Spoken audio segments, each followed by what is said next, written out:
The night I got arrested for writing a love poem, I was high. Like really high on life. High on everything you can imagine being high on. I was feeling really good, swerving down the highway at 3 a.m., listening to Miles Davis, Blue and Green, writing a love poem, trying to describe the perfect words of how I felt when the sirens came on. So I pulled over, I'm feeling fine. I'm not really worried because I haven't done anything wrong. I'm writing a love poem, right? The officer comes up to my window. He says, will you roll down the window? I roll it down. He says, sir, have you been drinking? I go, no, I've been writing a love poem. He doesn't laugh.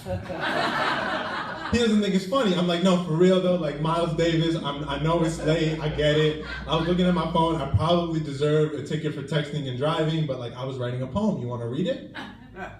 He says, will you step out of the car? Now at this moment, I'm not feeling really good. I'm starting to get a little upset because one, I'm like, why won't this motherfucker read my poem?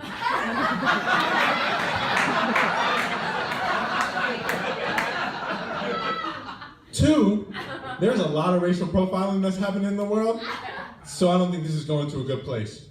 After about 45 minutes of going through test after test, walking in straight lines, which I'm killing by the way, weird finger stuff, he asked me to do one more test. I said, sir, can you just give me a second? I'm a little nervous. He says, why are you a little nervous? If you haven't done anything wrong, you shouldn't be nervous. Now this is when I should have kept my mouth shut, but I said, hey, let's trade positions. I'll stand where you're standing, you give me the gun and we'll see what happens. That's about the time when my face was in front of a car, handcuffs were being put on me, and I am begging for the breathalyzer, which I refused on principle, which in hindsight seems really, really stupid. So they take me down to the station, they charge me with a DUI where they tell me that the breathalyzer at the station is broken and they have to take my blood. My skin is a little softened now. I am begging this officer while in booking. There is a girl at home waiting for me. I am writing a love poem. I need you to give me her number. I need you to text her. I need you to help me. Please, please give me her number. A number which I didn't know by heart then, and he does. He gives it to me. I call her from my cell. It's a really awkward call to make from jail. It rings, she picks up. Hello. Her tears come right through the phone, break my shattered heart. Before I can speak, it says, you are receiving a collect call from Los Angeles State Penitentiary number 338. Will you accept from, insert my sad and broken voice, Chris? She says, yes. We talk, I apologize endlessly. Next thing I know, she's at the prison. We're talking between glass, something I thought I'd never do.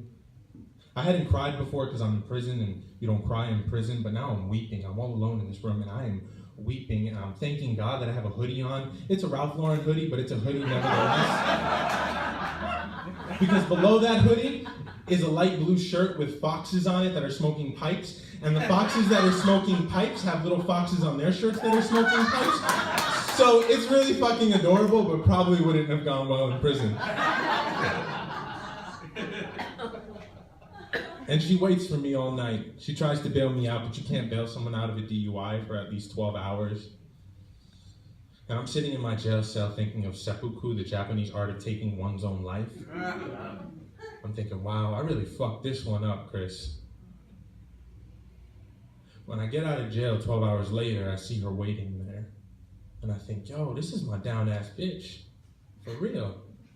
Rewind, I'm sitting at a cafe with a homegirl of mine, and this guy comes up and he says, yo, my man.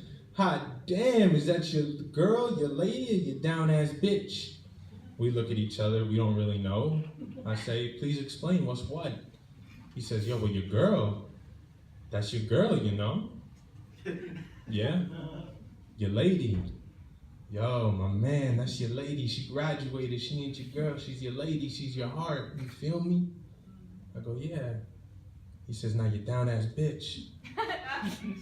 My dude, that's your down-ass bitch though, right? And I was like, yeah. So I see this girl. She waited for me all night, and I think, yo, this is my down-ass bitch.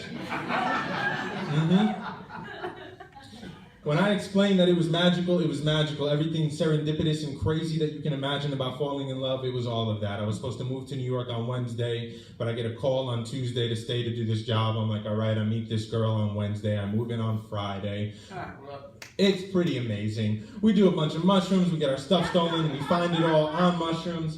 Everything good, right? So at month 5, I decide to propose to her, because that seems about right at this pace where we're going. It's all good, it's great, and on Valentine's Day we break up. She kicks me out of the house.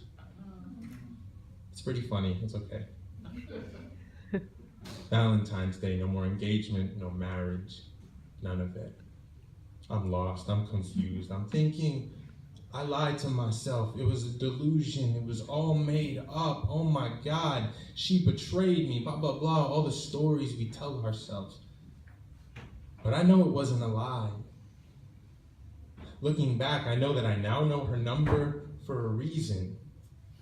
I know how fucking great I felt, how alive I was, how sort of heaven on earth, not a place you go to, but heaven, it's a place where you exist. I was there and it was good. It was so fucking good. I know that we simply change, that people change, that life changes. It's the only guarantee.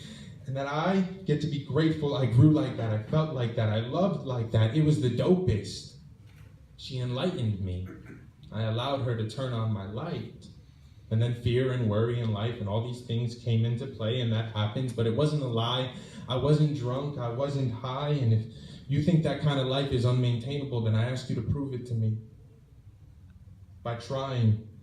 It takes way more work to build walls, to protect yourself from hurting again, from going that deep, than to simply surrender, to let them turn your light on in every way imaginable.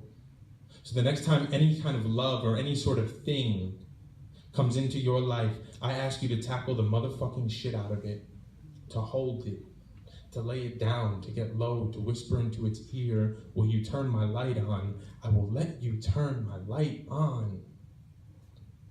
I went to jail for love, and I don't know about you, but I'm trying to figure out a way to stay high, that high all of the time on this, with you and you and you and you and you and you. And I can only hope that in every moment I am swerving to the thought of you flying. P.S. Don't text and drive.